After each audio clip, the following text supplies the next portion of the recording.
कहने लगते हैं फिर यादव समाज आया कहाँ से। बहुत से लोग उल्टी सीधी बातें भी करते हैं, लेकिन हम आपको शास्त्र की बात बताएंगे कि यादव वंश ये कैसे बना था। कहते हैं भगवान श्री कृष्ण की 16,108 रानियां थी, लेकिन 16,100 उनकी गोपिकाएं थी, उनमें से जो 8 थी वो उनकी पटरानियां थी। 8 पटरानियों में जो रुक्मिणी नाम की रानी थी, रुक्मिणी की शाखा में एक प्रद्युम्न नाम का पुत्र हुआ था। प्रद्युम्न से अनिरुद्ध हुए थे, अनिरुद्ध से 4 पुत्र पैदा हुए थे। वो कौन कौन से पुत्र हुए थे? गज, चाड़ूराव, दड़पहाड़ और तिवाहू नाम के 4 बेटे हुए थे। यहीं से अपने यादव समाज का बंटवारा होना शुरू हो गया। जो गज के वंशज हुए इनको बिहार की गद्दी दी गई, जो यादव के नाम से जाने गए साहब। जैसे बिहार में लालू प्रसाद यादव हैं, ये यादव वंश के यादव हैं साहब। दूसरे पुत्र जो चाड़ूराव हुए थे, इनको हरियाणा की गद्दी दी गई थी। हरियाणा प्रांत में अपने यादवों को राव साहब कहा जाता। वहाँ पर यादव अहीर कुछ भी कहते रहो, यादवों के घर नहीं जा पाओगे। जब राव साहब कहोगे तब यादवों के घर पहुँच जाओगे। तीसरे पुत्र जो दड़पहाड़ हुए थे, इनको देवगिरी की गद्दी दी गई थी। इनको महाराष्ट्र का राज दिया गया था। इनसे जो वंश चला उस वंश का नाम रखा गया देवगिरी यादव। चौथे पुत्र जो प्रीतिभाव हुए थे, उनसे रोहिले यादव यदुवंशी यादव बने थे साहब। हमारा कहने का मतलब ये हुआ कि आप लोगों का जो वंश है ये प्रीतिभाव से निकला हुआ वंश है। आप लोग यदुवंशी यादव हैं, जो भगवान श्री कृष्ण के वंशज है साहब। इधर भगवान श्री कृष्ण की दूसरी रानी जामवंती थी, जो जामवंत की पुत्री थी। उससे 2 पुत्र पैदा हुए थे, दृढ़ और श्याम। जो श्याम के वंशज हुए वो जाडेजा यादव, सिंधी यादव कहलाए, और जो दृढ़ से वंश चला था वो डढ़ोर यादव और कमरिया यादव बने थे साहब।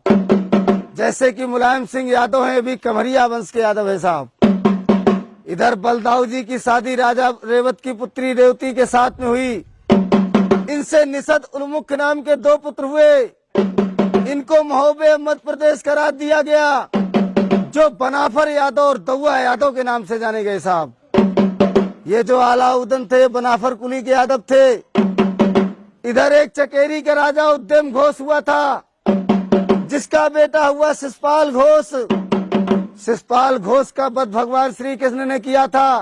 तब रुक्मिणी को विवाह के ले गए थे, इसलिए शिषपाल घोष से जो वंश चला उस वंश का नाम रखा गया घोषी यादव। ये घोषी यादवों ने अपने यादव समाज से विद्रोह कर लिया था। भगवान श्री कृष्ण के वंशों से घृणा मानने लगे थे, इसलिए इनके वंश पे अकाल पड़ गया था। इनके राज पुरोहितों ने इनको बताया था कि जब भगवान श्री कृष्ण के वंश में जाकर तुम वंश बजाकर भिक्षा मांगोगे, तभी अपने कर्म से उद्धार हो पाओगे। तब से आकर के घोषी लोग वंश बजाने लगे थे। वहाँ से घोषी समाज कहलाया था साहब। ये तो सुनाई वंशावली, कैसे चंद्रवंश बना, कैसे यदुवंश बना, कैसे अहीर नाम पड़ा, कैसे घोषी कमरिया ग्वाला बने। अब 1 मिनट के लिए अपने यादव समाज के हम कुली बताएंगे कि यादवों में कौन कौन सी कुली होती है साहब।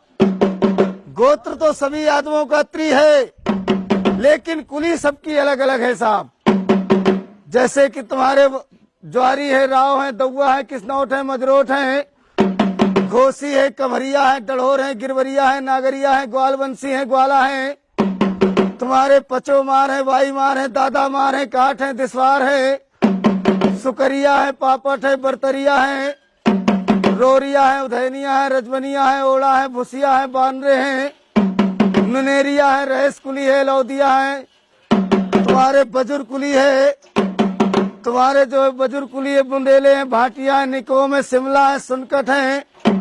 तुम्हारे डांस कुली रूखड़ा है, दुर्ग है, सिकरवार है, मैना है, धरोर है, कटा है, गुच्छार है। तुम्हारे भुरगदे हैं, पमटे हैं। तुम्हारे राणा कुली है, कारे हैं, तुम्हारे दिसवार हैं। ऐसे करके 284 कुली है अपने यादव समाज में साहब। हमारे बड़े बूढ़े यही वंशावली कुली गोत्रों का बखान करते थे। यादव समाज के लोग, राजा लोग खुश होकर उनको दान दिया करते थे। लेकिन अब राजा तो बचे नहीं भैया, इसलिए गांव गांव जाकर अपने यादवों का बखान करते हैं साहब। 1 मिनट के लिए अपने यादवों की पहचान बताएंगे। कहते हैं 4 वेद 6 शास्त्र में ऊंची जाति अहीर, और ब्रह्मा भी तरसत रहे क्यों ना भय अहीर। यादव समाज की पहचान क्या हुआ करती थी? यादव समाज का जो गोत्र है वो त्रिगोत्र है।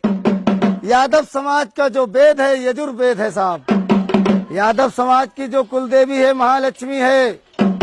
यादव समाज में जो पूजन होता था, होली दीपावली में तलवार का पूजन होता था। यादव समाज का जो झंडा था वो पीला झंडा था। यादव समाज का जो वस्त्र हुआ करता था मोर मुकुट हुआ करता था। यादव समाज के जो गुरु थे वो दुर्वासा सी हुआ करते थे। एक पहचान और है यादवों की।